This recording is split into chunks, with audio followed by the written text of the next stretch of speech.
Number 2, যে কোনো ভালো কাজে ডানকে প্রাধান্য দেওয়া। 3 নম্বর যে আমলটার কথা বলবো, যেটাকে আমরা অনেক সময় সওয়াবের কাজ মনে করি না, সেটা হলো প্রতিবেশী এবং মেহমান তাদের সাথে সুন্দর ব্যবহার করা, আচরণ করা, মেহমানদারি করা। 10 নম্বর এবং সর্বশেষ যেটি বলবো তা হলো কারোর সাথে কথা বলার সময় আপনি হাসি মুখে কথা বলবেন। এটা একটা ইবাদত, হাসি মুখে কথা বলা। হাসি মুখে কথা বলা মানে আপনাকে কেউ সালাম দিল, আপনি ওয়ালাইকুম আসসালাম ওয়া রাহমাতুল্লাহ বললেন এবং তার সাথে কথা বললেন একটু মুস্কি হাসি। মুস্কি হাসি আপনার মুখে ঝুলবে, অবস্থায় কথা বলবেন। এমনটা আমিও অনেক সময় করতে পারি না, নিজের সঙ্গে লড়াই করে অনেক সময় ভুলে যাই, অথচ কঠিন আপনার অনেক অফুরন্ত সওয়াবের ভাগীদার হতে পারে আমরা এমন একটা আমল। নবী করিম সাল্লাল্লাহু আলাইহি সাল্লাম বলেছেন, তাবাসসুমুকা আলা ওয়াজহি আখিকা সাদাকা। এগুলো আমরা অনেক সময় খেয়াল করি না, অথচ এগুলো সওয়াবের কাজ। এই ছোট্ট একটা কাজের কারণে আপনার নেক আমল হয়েছে। আমরা ছোটবেলায় দেখেছি এই বৃহত্তর নোয়াখালী এলাকার একটা সৌন্দর্য, গোটা বাংলাদেশেই ছিল এটা, কিন্তু এই এলাকাতে এই প্রচলনটা বেশি ছিল। সেটা হলো যে আমাদের মা চাচিরা ভালো কিছু রান্না করলে, ভালো কোনো নাস্তা আনলে, বাজার থেকে একটা তরমুজ আনলে, ভালো কিছু কিনে আনলে একটু অল্প স্বল্প হইলেও আশপাশের ঘরগুলোতে পাঠাইত। আপনারা দেখেন না এগুলা? এখন আছে এসব? নাই। আহা, আমরা আজকে মাহফিল থেকে যদি প্রতিজ্ঞা করে যাই, এই একটা ভালো কাজের কথা আজকে আমরা শুনলাম, এটা যে ভালো কাজ আমরা জানতাম না অনেকে, অথবা এটাকে এইভাবে দেখি নাই, আজকে আমরা জেনে গেলাম একটা ইবাদত, একটা সওয়াবের কাজ, একটা নেকামল। আপনি কোরআন পড়লে যেরকম সওয়াব পাবেন, আপনি দান করলে যেরকম সওয়াব পাবেন, ঠিক তেমনি ভাবে আপনার প্রতিবেশী, আপনার পাশের ঘর, আপনার পাশের জমিওয়ালা, আপনার আশেপাশে যারা আছেন, আপনার পাশের দোকানদার, পারতপক্ষে ভালো করতে পারেন আর না পারেন, আপনার হাত মুখ দ্বারা যেন কোনো কষ্ট, কোনো ক্ষতি তার না হয়, চেষ্টা করা যাবে না ইনশাআল্লাহ? এতদিন যেটা করেছেন সেটাকে রিকভার করার চেষ্টা করেন, যে আমার প্রতিবেশী, তার সাথে আমি কখনো রূঢ় আচরণ করে ফেলেছি, কখনো রাগ করে ফেলেছি, কখনো ঝগড়া করে ফেলেছি, এখন আমি ভালোর জন্য তার কাছে আমি চেষ্টা করা যাবে না ইনশাআল্লাহ? তো ভালো কাজ বা নেকামল বলতে কিছু কাজ যে নেকামল ভালো কাজ সেগুলো আমরা জানি, সেগুলো নিয়ে আলহামদুলিল্লাহ ওয়াজ আলোচনা হয়, না হলেও আমরা জানি নামাজ পড়া ভালো কাজ আমরা জানি, কোরআন তেলাওয়াত করা ভালো কাজ আমরা জানি, দান সাদেকা করা ভালো কাজ আমরা জানি, ওয়াজ শোনা, ওয়াজ করা ভালো কাজ, সওয়াবের কাজ, এটাও আমরা জানি। এরকম আরো হাজারো ভালো কাজ আছে, শত শত ভালো কাজ আছে, যে কাজগুলো ভালো কাজ যে সেটা আমরা জানি। কিন্তু কিছু ভালো কাজ আছে, কিছু নেকামল আছে, যেগুলো নেকামল যে সেটা আমরা জানি না। আর সেরকম 10টি আমলের কথা আমি আপনাদের সঙ্গে শেয়ার করব। এই 10টি আমল ছাড়া আরো বহু আমল আছে এমন, যেগুলো কোরআন এবং হাদিসের রেকমেন্ড অনুযায়ী, আল্লাহ এবং তার রাসূল সাল্লাল্লাহু আলাইহি সাল্লামের নির্দেশনা অনুপাতে সেগুলো ভালো কাজের তালিকায় পড়ে, অথচ আমরা সেগুলোকে ভালো কাজ হিসাবে জানি না। তো এরকম যে কাজগুলো ভালো কাজ হিসাবে কোরআন এবং হাদিসে উল্লেখ হয়েছে, অথচ সেগুলোকে আমরা ভালো কাজ হিসাবে জানি না, তার মধ্যে থেকে সর্বপ্রথম যেটি উল্লেখ করতে চাই তা হলো রক্ত সম্পর্কীয় আত্মীয়দের সাথে সুসম্পর্ক বজায় রাখা। ভালো কাজ না খারাপ কাজ? শুধু ভালো কাজ না, সওয়াবের কাজ। শুধু সওয়াবের কাজ না, এই কাজটি মৌলিকভাবে ফরজ একটা কাজ, আবশ্যক একটা কাজ, যেটা না করলে গুনাহ হবে। অথচ রক্ত সম্পর্কীয় আত্মীয় যারা আছেন, যাদের সাথে ব্লাডের কানেকশন আছে, এরকম আত্মীয়দের সাথে সুসম্পর্ক বজায় রাখা, তাদের সাথে আপনার নিয়মিত যোগাযোগ থাকা, সম্পর্ক ছিন্ন না করা, এটাকে ইবাদত হিসাবে, নেকামল হিসাবে, সওয়াবের কাজ হিসাবে, ভালো কাজ হিসাবে আল্লাহর কাছ থেকে পুরস্কার আর সওয়াব পাবেন কিয়ামতের দিন, এই হিসাবে আমরা কয়জন মানুষ করি? মুহতারাম হাজিরিন, আমরা নেকামল বা সওয়াব করার জন্য, সওয়াব অর্জন করার জন্য অনেক দূর পর্যন্ত চলে যাই ওয়াজ শোনার জন্য। সন্দেহ নাই এটা নেকামল এবং গেলে আপনার সওয়াব হবে, কারণ আপনি জ্ঞান অর্জন করতে যাচ্ছেন, ইসলাম শিখতে যাচ্ছেন। কিন্তু আপনার বাড়ির আশেপাশেই হয়তো আপনার ফুফুর বাড়ি আছে, আপনার ঘরের পাশেই হয়তো আপনার চাচার বাসা আছে, চাচার ঘর আছে, চাচাতো ভাই আছে, বোন আছে, যারা আপনার রক্তের সম্পর্কীয় আত্মীয়। চাচাতো পরের কথা, অনেক সময় আপন ভাই আছে, কিন্তু দেখা যায় সে ভাই ছেলে মেয়ে, সে ভাইয়ের পরিবার, অথবা চাচা, ফুফু, অথবা যারা রক্তের সম্পর্কীয় আত্মীয়, তাদের খোঁজ খবর নেওয়া, তাদের সেবা শুশ্রূষা করা, তাদের উপকার করা, তাদের পাশে দাঁড়ানো, তাদের সাথে সুসম্পর্ক বজায় রাখার জন্য একটু চেষ্টা করা, এই কাজটা আমরা অনেকে করি না, অথচ দূর দূরান্তে গিয়ে ওয়াজ ঠিকই শুনি। ঠিক না ঠিক? যারা এই কাজটা করেন, আমার সে সমস্ত ভাই বোনদেরকে বলবো, ভাইরা আমার, আপনি ইসলামকে বুঝতে ভুল বুঝেছেন। আপনি দূর দূরান্ত থেকে ওয়াজ নসিহত শুনেন, ভালো কথা, কিন্তু এর পাশাপাশি আপনাকে মাথায় রাখতে হবে যে আপনার আত্মীয় স্বজনের খোঁজ খবর নেওয়া। আপনি যদি আপনার ফুফুর বাড়িতে যান এই জন্য যে সেখানে গেলে আত্মীয়তার সম্পর্ক রক্ষা হবে। ফুফু আমার বাবার বোন, তার শরীরে যে রক্ত আছে আমার বাবার শরীরে সে রক্ত, আমি সেই একই রক্তের মানুষ, তিনি আমার নিকটাত্মীয়। কোরআনে আল্লাহ তাআলা বারবার নিকটাত্মীয়দের সাথে সুসম্পর্ক বজায় রাখার নির্দেশ করেছেন এবং রাসূল করিম সাল্লাল্লাহু আলাইহি ওয়াসাল্লাম বারবার আমাদেরকে নির্দেশ করেছেন আমরা যেন আমাদের আত্মীয় স্বজনের সাথে সুসম্পর্ক বজায় রাখি। এমনকি তারা যদি আমাদের সাথে সম্পর্ক ছিন্ন করে তারপরও আমরা ভালো সাজার, ভালো হওয়ার, ভালো থাকার চেষ্টা করব। সাজান, ভালো থাকার চেষ্টা করব। আমরা নিজেরা যাব তাদের সাথে মেশার জন্য, সে মিশতে চায় না তাও আমি মিশতে যাব। কোনো কারণে মনোমালিন্য হয়েছে আমি নিজে থেকে সেটা দূর করে ফেলবো, কারণ সে আমার আত্মীয়। এই কাজটাকে আমরা সওয়াবের উদ্দেশ্যে খুব কম মানুষই করি অথবা জানি। আজ আমরা এই আমলটিকে যদি আমাদের জীবনে আনার জন্য সংকল্প করতে পারি তাহলে এক বিপুল পরিমাণে সওয়াবের অধিকারী হওয়ার মতো একটা আমল আমরা জেনে গেলাম। সেটা হলো আত্মীয় স্বজনের সাথে সুসম্পর্ক বজায় রাখা। নবী করিম সাল্লাল্লাহু আলাইহি সাল্লামের কাছে এক সাহাবী এসে বলেছেন, ইয়া রাসূলুল্লাহ, আমার আত্মীয়র সঙ্গে আমি ভালো থাকতে চাই কিন্তু সে আমাকে ভালো থাকতে দেয় না। সে তো আমার সাথে উল্টা বরং খারাপ আচরণ করে, আমার সাথে সে ঝগড়া বিবাদ লাগায় দেয়, গ্যাঞ্জাম ফাসাদ লাগায় দেয়, খোঁচাখুচি করে আমাকে, আমি ভালো থাকতে চাইলেও সে ভালো থাকতে দেয় না।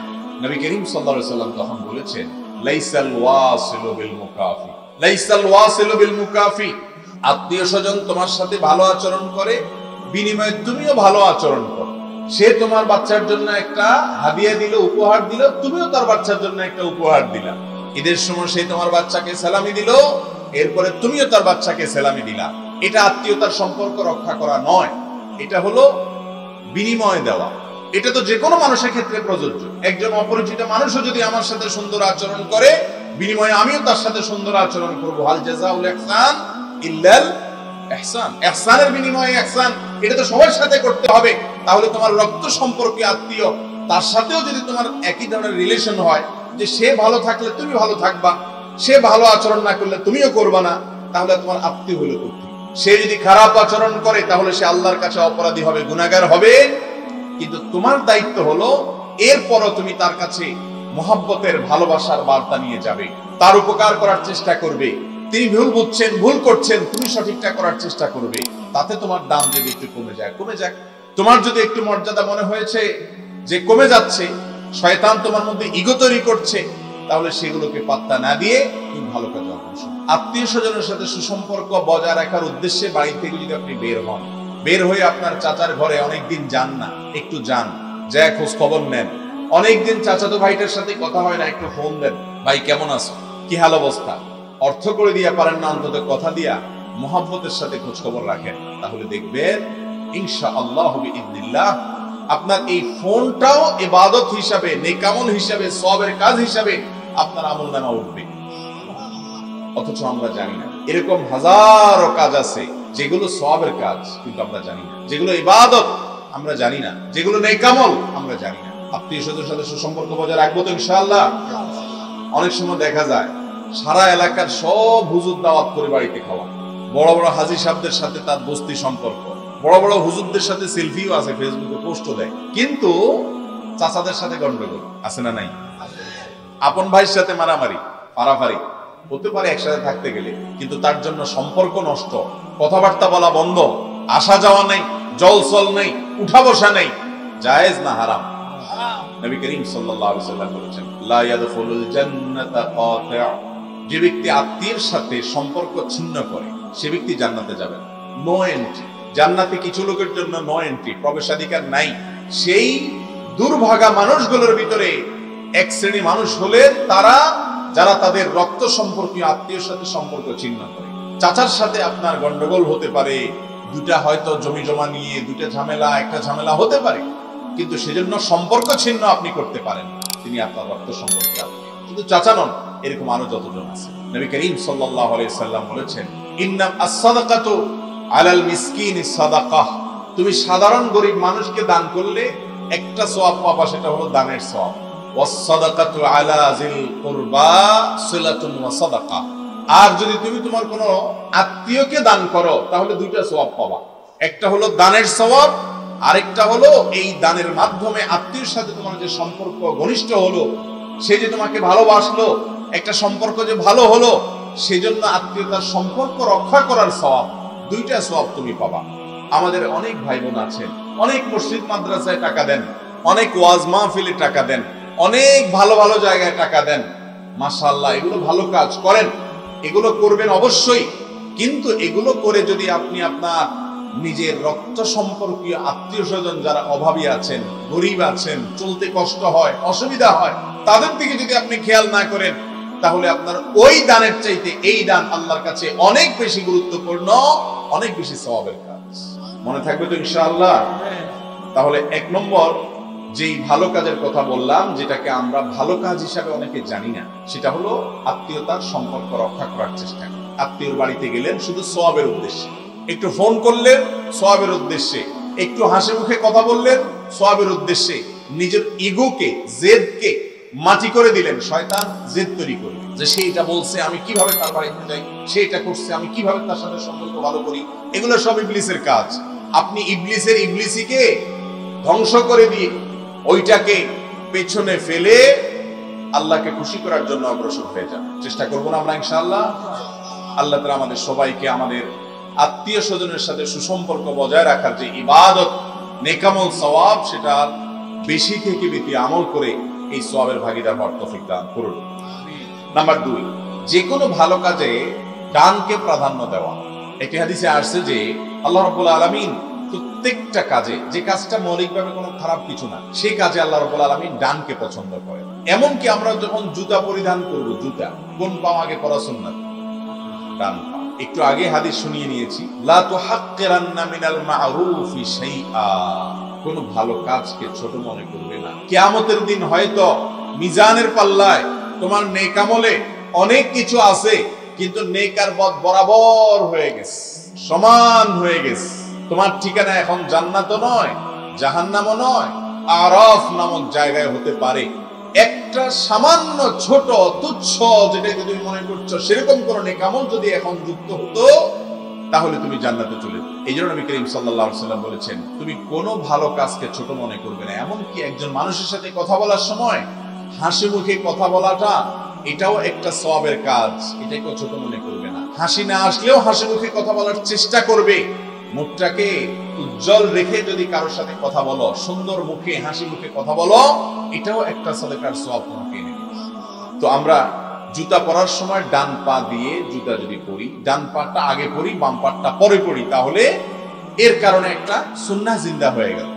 মসজিদে প্রবেশ করতে আমরা ডান পা দিয়ে প্রবেশ করতে হয়, এটা সবাই জানে, কিন্তু ডানের বাকি যে আইটেমগুলো আছে সেগুলো আমরা জানি না। জামা পরিধান করার সময় কোন হাতে আগে পড়তে হবে? আগে ডান হাতা। কারণ কাপড় পরিহিত অবস্থায়, পোশাক পরিহিত অবস্থায় থাকা ভালো না পোশাক ছাড়া ভালো? তাহলে পোশাক পরা যেহেতু ভালো কাজ, অতএব এটা শুরু করতে হবে কি দিয়া? ডান দিয়া। জুতা পরা যেহেতু ভালো কাজ, শুরু করতে হবে কি দিয়া? ডান দিয়া। এইভাবে যত কাজ আছে, ধরুন আপনি এক জায়গায় খাদিমদারি করতেছেন, অনেক মানুষ আছে, তাহলে আপনি এবার কাদেরকে দিয়ে শুরু করবেন? কোন পাশ থেকে শুরু করবেন? নিজের যিনি খাদিমদার তার ডান পাশ থেকে দেয়া শুরু করে দিবেন। এগুলো আমরা অনেক সময় খেয়াল করি না, অথচ এগুলো সওয়াবের কাজ। এই ছোট্ট একটা কাজের কারণে আপনার নেক আমল হয়েছে। আবার আপনি মনে করেন কয়েকজন মানুষ আছেন, সবার সাথে হাত মিলাবেন, কোন পাশ থেকে শুরু করবেন? আপনার নিজের ডান পাশ থেকে আপনি শুরু করবেন। এবং যিনি ডান পাশে থাকেন তার অধিকার বেশি। একবার নবী করিম সাল্লাল্লাহু আলাইহি ওয়াসাল্লামের কাছে একটা পাত্রে কিছু দুধ বা এই জাতীয় কিছু এসেছে, কোন এক লোক হাদিয়া দিয়েছেন, তাকে উপহার দিয়েছে। তো সাহাবীরা অনেকে উপস্থিত ছিলেন। তার ডান পাশে ছিলেন জুনিয়র সাহাবীরা কেউ কেউ, আর বাম পাশে ছিলেন সিনিয়র সাহাবীরা, আবু বকর, ওমর, ওসমান, আলী, এরকম সিনিয়র রিদওয়ানুল্লাহি তাআলা আজমাইন তারা ছিলেন। তো নবী করিম সাল্লাল্লাহু আলাইহি ওয়াসাল্লাম ডান পাশের যে সাহাবী ছিলেন ছোট, ওনাকে বলতেছেন, অধিকার তো তোমার যে আমি দুধ পান করেছি এখন তোমাকে দেব, বা আমি এই জিনিসটা খাদিমদারি করব, এখন তোমার থেকে শুরু করব, এটা উচিত, তোমার হক, কারণ তুমি ডান পাশে আছো। কিন্তু তোমার বাম পাশে কিছু মুরব্বীরা আছেন, তুমি যদি অনুমতি দাও তাহলে তোমার অধিকার, তুমি অনুমতি দিলে তাহলে তাদেরকে আমি আগে দিতে পারি। নবী সাল্লাল্লাহু আলাইহি ওয়াসাল্লাম পান করেছেন, বাকিটা আছে। তো ডান পাশের ওই জুনিয়র সাহাবী বলতেছেন, ইয়া রাসূলুল্লাহ, অন্য কোনো কিছু হলে ভিন্ন কথা ছিল, আপনি যেই পেয়ালা থেকে দুধ পান করেছেন ওই পেয়ালা থেকে আপনার পানের অবশিষ্ট দুধগুলো আমি পান করব। আমি আশা করি যে এর মাধ্যমে বারাকা বা বরকত হাসিল হবে, এই জিনিসটা আমি কাউকে ছাড় দিতে পারবো না। আর এই ঘটনা থেকে যে শিক্ষার বিষয়টা আমরা উল্লেখ করতে চাইতেছি সেটা হলো শুরু করতে হবে কোন দিক থেকে। কিন্তু আমাদের ডাইন বামের কোনো খেয়াল থাকে? মসজিদ থেকে যখন আপনি বের হবেন কোন পা আগে বের হবে? বাম পা। কারণ মসজিদের ভেতরে থাকাটা ভালো, বাইরে যাওয়াটা তুলনামূলক ভাবে ভালো নয়, এই জন্য বাম আগে। টয়লেট থেকে বের হওয়ার সময় কোন পা আগে যাবে? বের হওয়ার সময় ডাইন পা আগে যাবে, কারণ টয়লেটের থেকে টয়লেটের বাইরে থাকাটা ভালো, ভালো দিকে যাচ্ছেন, এই জন্য ডান আগে যাবে। এই বিষয়গুলো অভ্যাস করতে এমনি এমনি হয়। আপনি এখন জানলেন তো এবার আমল শুরু করে দেন। জামা যদি বামটা আগে ঢুকে যায় তাহলে আবার খুলে ফেলা, খুলে আবার ডান থেকে শুরু করেন। এটা হলো নিজের সঙ্গে নিজের সংগ্রাম করা, আত্মশাসন করা। তাহলে দেখবেন ওই ডান দিক থেকে করার অভ্যাসটা গড়ে উঠবে ইনশাআল্লাহ। মসজিদ থেকে বের হওয়ার সময় বাম পা দিয়ে বের হওয়া দরকার, আপনি বেখেয়ালে ডান পা দিয়ে বের হয়ে গেছে, আবার ঢুকে যান ডান পা দিয়ে, ঢুকে এবার বাম পা দিয়ে বের হন।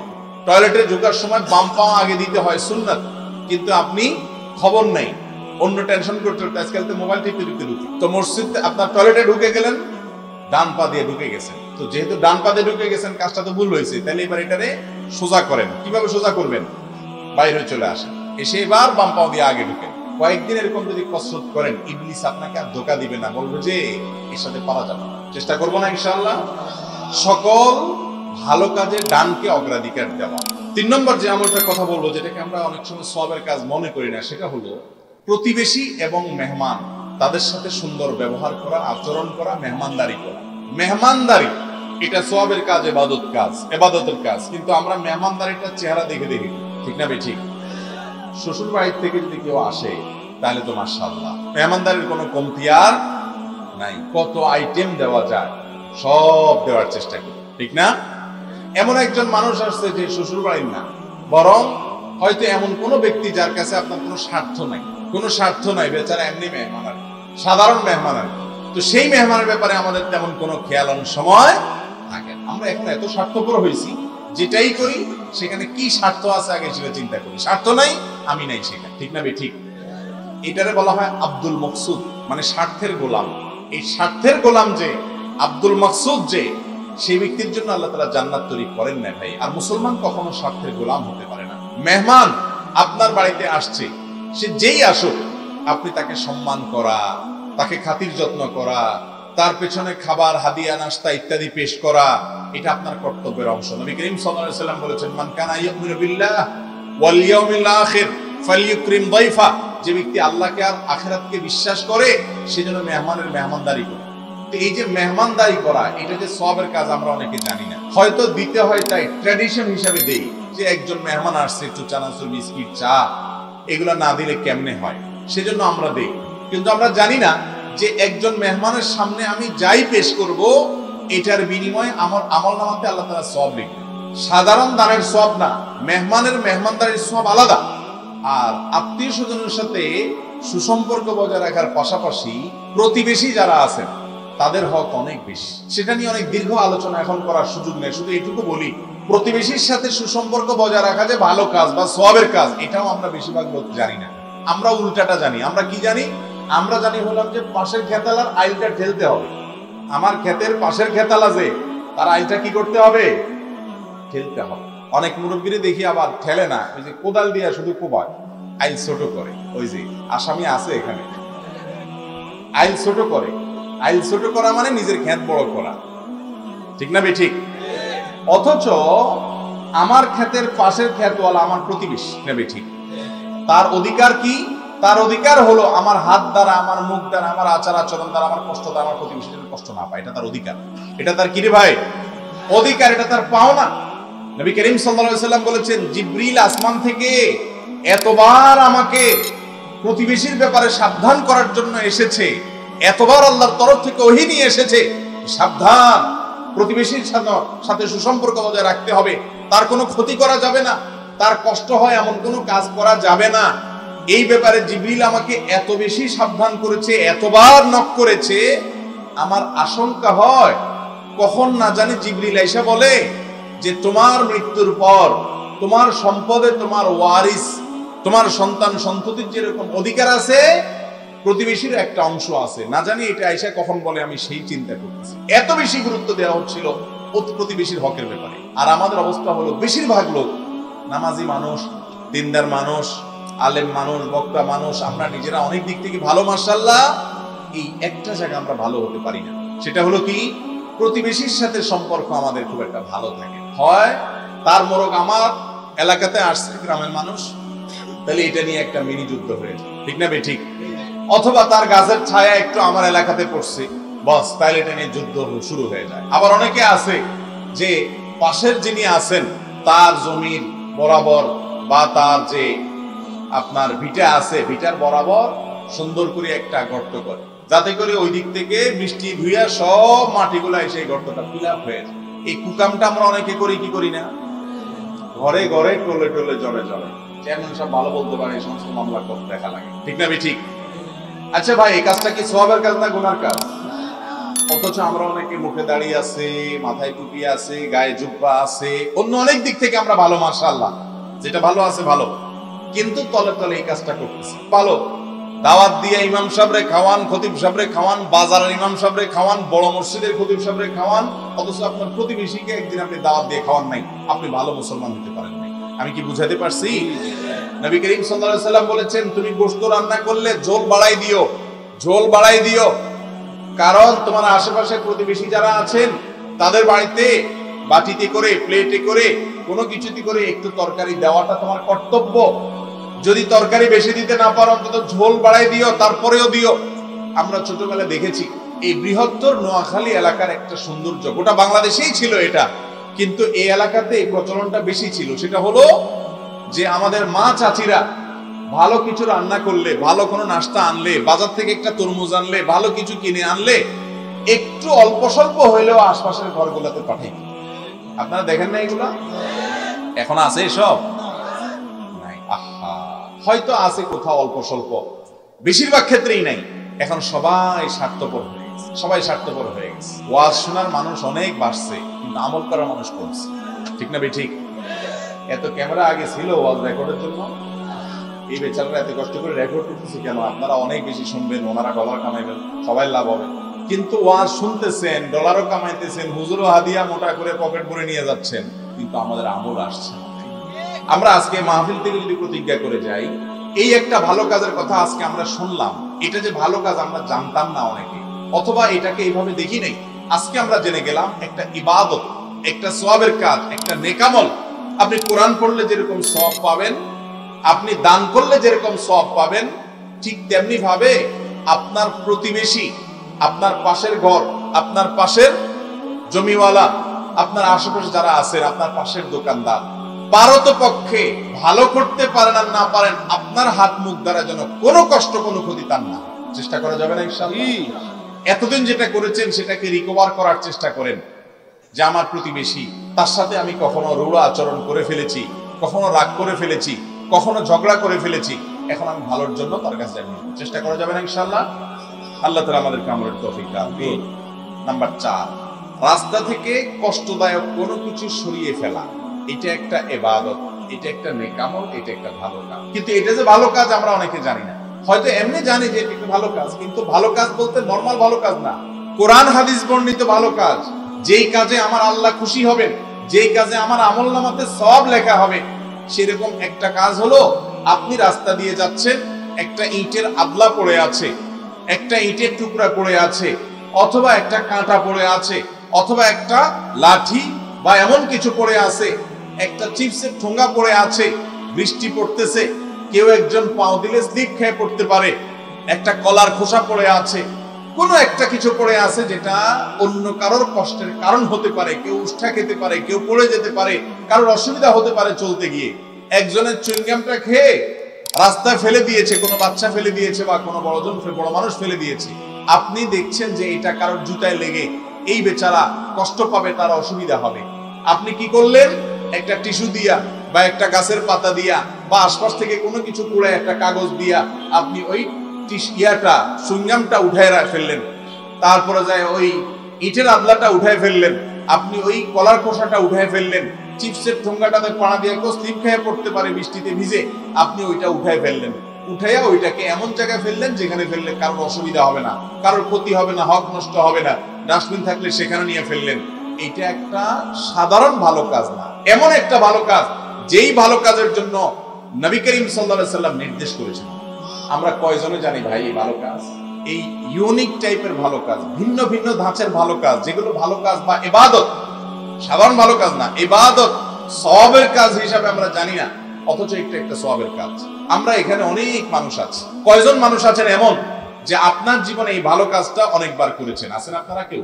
হাত তুলে দেখান তো, যে সওয়াবের উদ্দেশ্যে রাস্তা থেকে এই জিনিসটা সরাইছে। মাশাআল্লাহ, এটা তো সব বুজুর্গদের এলাকা দেখা যায়। হ্যাঁ, আপনারা এইভাবে রাস্তা পরিষ্কার করেন সবাই? ও, আবার কাটেও? তাহলে একদিকে কাটেন, আরেকদিকে পরিষ্কার করেন, কাটাকাটি করেন। আল্লাহ, তাহলে রাস্তা থেকে কষ্ট দেওয়া কোনো কিছু থাকলে সেটা তুলে ফেলা, এটা সওয়াবের কাজ। সওয়াবের উদ্দেশ্যে আপনি ফেলবেন, আরেকজন ফেলছে, সে গুনার কাজ করছে, সে ভুল করেছে, এখন আপনি তুললে আপনি সওয়াব পাবেন। তাকে একটা গালি না দিয়ে যে কে এটা ফেলাইছে, বরং আপনি তুলে ফেলান, আপনি সওয়াব পেয়ে যাবেন। চেষ্টা করবো না ইনশাআল্লাহ? নাম্বার 5, কারোর সাথে এখন আপনার তুমুল আকারে ঝগড়া লাগার একটা পরিবেশ তৈরি হয়ে গেছে। ধরেন সে এমন কিছু বলছে, আপনার এখন চান্দি গরম হয়ে গেছে, এখন 3 নম্বর 5 নম্বর বিপদ সংকেত হয়ে গেছে। কিন্তু এর পরেও আপনি তার সাথে ঝামেলায় গেলেন না, ঝগড়া করার সুযোগ আছে, সে উল্টাপাল্টা বলতেছে, তারপর আপনি সবর করে হজম করে নিজেকে সেখান থেকে সরে গেলেন, কথা বাড়াইলেন না, বুঝেও না বুঝার বান করে থাকলেন। এটা একটা সওয়াবের কাজ। এটা একটা কিসের কাজ ভাই? ভালো কাজ। নবী করিম সাল্লাল্লাহু আলাইহি সাল্লাম বলেছেন, এই ভাই এই লোকটা কি করে, এই বাইরেন তো আপনি, আরে এই লোকটা বাইর করেন না, ক্যামেরা বাইর করেন।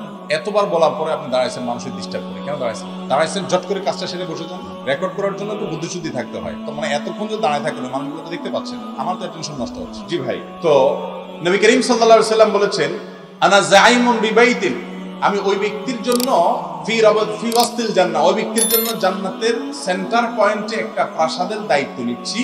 লিমান তারাকাল মিরাআ ওয়া ইন কানা মুহিত্তা, সে কারোর সাথে ঝগড়া করার পরিবেশ তৈরি হয়েছে, মারামারি করার, গন্ডগোল করার পরিবেশ তৈরি হয়েছে, যথেষ্ট কারণ আছে, যৌক্তিক কারণ আছে, তারপরও সে সেটা করলো না, এড়ায়া গেল, ঝগড়া এড়ায়া চললো, তর্ক এড়ায়া চললো, নিজে হক থাকা সত্ত্বেও, নিজে সত্য সত্ত্বেও আরেকজনের সাথে কথা বাড়াইলো না, এই ব্যক্তির জন্য আমি জান্নাতে একটা প্রাসাদের জিম্মাদারি নিলাম, সেন্টার পয়েন্ট।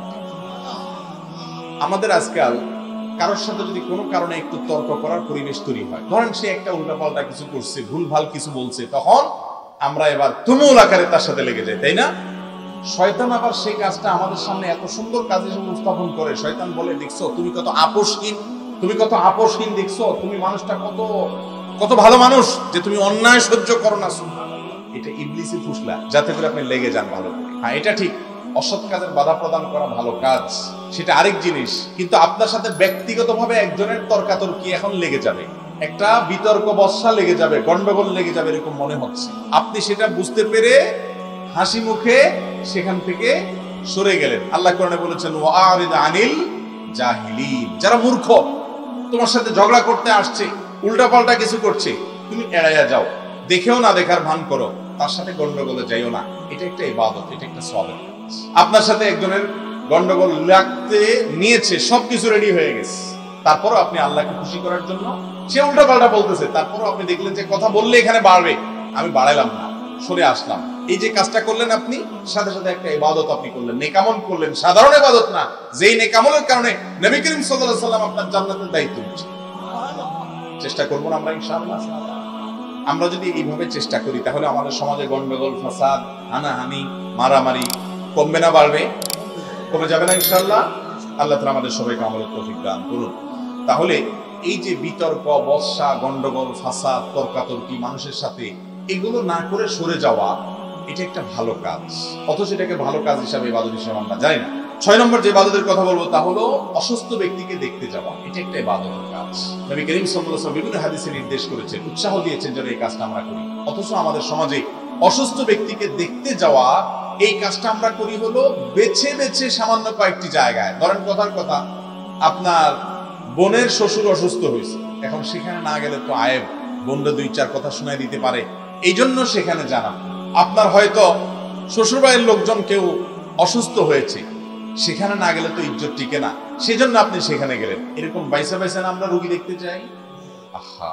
অথচ আমার নবী করিম সাল্লাল্লাহু আলাইহি সাল্লাম মুসলমান তো বটেই, অন্য ধর্মের মানুষরা পর্যন্ত অসুস্থ হলে দেখতে যেতেন। এক ইহুদি যুবক অসুস্থ হয়েছে, তার সেবা করতে নবী করিম সাল্লাল্লাহু আলাইহি ওয়াসাল্লাম তার সেবা করার জন্য, তাকে দেখার জন্য, তার শুশ্রূষা করার জন্য অসুস্থ ব্যক্তির পাশে চলে গেছে। বিভিন্ন অমুসলিমের কথা আপনারা শুনেন যে নবী করিম সাল্লাল্লাহু আলাইহি ওয়াসাল্লাম জীবন সায়ান্নে মৃত্যুসজ্জায় শায়িত তখন যে তাকে ঈমানের দাওয়াত দিয়েছেন, সেবা করতে গিয়েছেন, দেখতে গিয়েছেন রোগী হিসাবে, অসুস্থ হিসাবে। আমাদের সমাজে আজ আমাদের আশেপাশে যে হিন্দু ভাইয়েরা, হিন্দু বোনেরা, হিন্দুরা বসবাস করে, খ্রিস্টানরা, অন্যান্য ধর্মের মানুষরা থাকে, কয়জন মুসলমান আছি আমরা যে অসুস্থ হলে তাকে সেবা দিতে যাচ্ছি? তিনি আমার প্রতিবেশী, তিনি আমার পাশে বসবাস করেন, আমরা একই এলাকায় বসবাস করি, তাহলে তার অসুবিধাতে আমি একটু পাশে দাঁড়াই, একটু খোঁজ খবর নেই। আমরা করি এগুলা? নাই, এগুলো উঠে গেছে আমার কাছে। অন্য ধর্মের মানুষ তো পরের কথা, নিজের ধর্মের মানুষ যারা আছে তাদেরও অসুস্থ হলে আমরা সেবা করতে যাই না। যাই হলো যেখানে না গেলে সমস্যা হবে, কথা শুনতে হবে, ঝামেলা হবে সেখানে। অথচ ভাইরা আমার, আপনি শুনছেন কোনো ব্যক্তি অসুস্থ, বাস সে আপনার আত্মীয় হোক আর অনাত্মীয় হোক, কাছের লোক হোক আর দূরের লোক হোক, পরিচিত হোক কিংবা অপরিচিত হোক, আপনি যদি যান, পারলে তার একটু সেবা করেন আর তাকে সান্ত্বনা দেন, তার মাথায় হাত বুলান, তার জন্য একটু দোয়া করে আসেন আল্লাহর কাছে, তাহলে একটা ইবাদত হবে। এটাকে ইবাদত হিসাবে আমরা জানি না। এরকম হাজারো কাজ আছে আমাদের সমাজে যেগুলো আমরা চাইলেই করতে পারি এবং সেটা ইবাদত হবে, অথচ আমরা ইবাদত হিসাবে জানি না। আমরা ইবাদত হিসাবে সুনির্দিষ্ট কিছু কাজ জানি, দান সদকা করা, কোরআন তেলাওয়াত করা, নামাজ পড়া, রোজা রাখা, আরো এরকম কিছু কাজ আছে। এর বাইরে ইবাদতের যে বিশাল বড় তালিকা আছে সেটা আমাদের জানা। চেষ্টা করবো তো ইনশাআল্লাহ সবগুলা করা। এরপর 7 নম্বর ভালো কাজ, যেটা ভালো কাজ হিসাবে, সওয়াবের কাজ হিসাবে আমরা জানি না, সেটা হলো রাতে তাড়াতাড়ি শোয়া, রাতে দেরি না করে তাড়াতাড়ি শুয়ে পড়া। এটা সুন্নাত এবং ভালো কাজ, সওয়াবের কাজ, অথচ আমরা জানি না। বেশিরভাগ লোক এটা হয়তো জানি না, অথবা জানলেও আমল করা হয় না। এখন তো শহর হোক আর গ্রাম হোক, 11টা 12টা 1টার আগে আমাদের ঘুম হয় না, অথচ রাত্রে যত দ্রুত সম্ভব এশার নামাজ পড়েই শুয়ে পড়া, এটা হলো সুন্নাত এবং সওয়াবের কাজ। আর ভোরে যত তাড়াতাড়ি উঠা যায় তত ভালো। এখন আমরা উল্টা করে ফেলেছি, রাতে দেরি করে শুই আর উঠার সময় আবার দেরি করে উঠি, দুই দিক থেকে উল্টে ফেলেছি। অথচ এটা একটা ভালো কাজ এবং ইবাদতের কাজ, সওয়াবের কাজ। 8 নম্বর সওয়াবের কাজ এবং ভালো কাজ হলো মেয়েদের জন্য স্বামীর আনুগত্য করা। একেবারে তিতা করল্লার মতো একটা আমল। কিসের মতো আমল? তিতা করল্লার মতো আমল। পুরুষদের জন্য কিছু তিতা করল্লার আমল আছে, খুশি হয়ে যায় না। মহিলাদের জন্য তিতা করল্লা টাইপের আমল হলো এই আমলটা। কোনটা? স্বামীর আনুগত্য। হুজুর এইটা কি করলেন? এতক্ষণ তো ভালোই ছিল, লাইনে ছিলেন, এটা তো সম্ভব। আমি প্রায় সময় বলি, অনেক মহিলা আছেন মাশাআল্লাহ নামাজ রোজা করেন, অন্যান্য সব ভালো কাজ করেন, কোরআন তেলাওয়াত করেন, সব দিক থেকে উনি ঠিক আছে, এমনকি পর্দা পুশিদাতেও চলেন মাশাআল্লাহ। আজকাল তো পর্দা উঠে গেছে, উনি পর্দাও হয়তো করেন, কিন্তু স্বামীর আনুগত্য করা, স্বামী কোনো যৌক্তিক নির্দেশ দিলে, কোনো কথা বললে তার সাথে তর্ক না করা, তাকে অভিভাবক হিসাবে রাখা, তাকে মুরব্বী হিসাবে রাখা, তার কথাকে মেনে চলা, এই জিনিসটা আজকাল আমাদের বেশিরভাগ মা বোনরা করতে রাজি না। ঠিক না ঠিক? একটা বললে 3টা শোনায় দিতে রাজি, পারলে একটা বললে কয়টা শোনায় দিবে? 3টা। এক ধাক্কা দিলে পারলে 3 ধাক্কা দেয়। বিশেষ করে নারীবাদের যে নানামুখী অন্তঃসার শূন্য কিছু স্লোগান আছে, কিছু ভালো স্লোগান আছে, আবার কিছু অন্তঃসার শূন্য খারাপ স্লোগান আছে। এই খারাপ স্লোগানগুলো আমাদের মুসলমানদের মধ্যে পারিবারিক যে বন্ডিং, বোঝাপড়া স্বামী স্ত্রীর মধ্যকার, এটাকে আজ আমরা হারিয়ে ফেলেছি অনেক। মোহতারাম হাজরিন, কোন একটা ছোট্ট প্রতিষ্ঠানে 2জন মানুষ যদি কাজ করে, তাদের মধ্যে একজনকে আরেকজনের অধীনে করে দেওয়া হয় চেইন অফ কমান্ড রক্ষার্থে, কাজের সুবিধার্থে। একটা ফ্যামিলিতে যদি কেউ কাউকে না মানে, কেউ কাউকে পাত্তা না দেয়, তাহলে সেখানে অশান্তি ছাড়া আর কিছু হয় না, হতে পারে।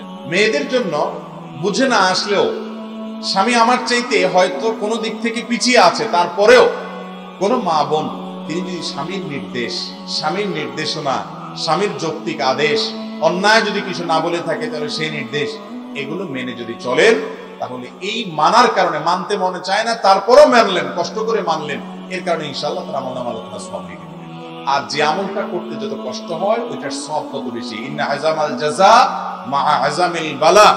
যে আমলটা করতে যত কঠিন হয়, যত কষ্টসাধ্য হয়, ওইটার বিনিময়ে আল্লাহ সওয়াব দিবেন তত বেশি এবং অতএব মা বোনদেরকে এই আমলটা করতে হবে। আল্লাহ আমাদের মা বোনদেরকে এই আমলটা করার তৌফিক দান করুন। 9 নম্বর হলো মানুষকে হাদিয়া তোহফা দেওয়া। এটা আমরা অনেক সময় দেই।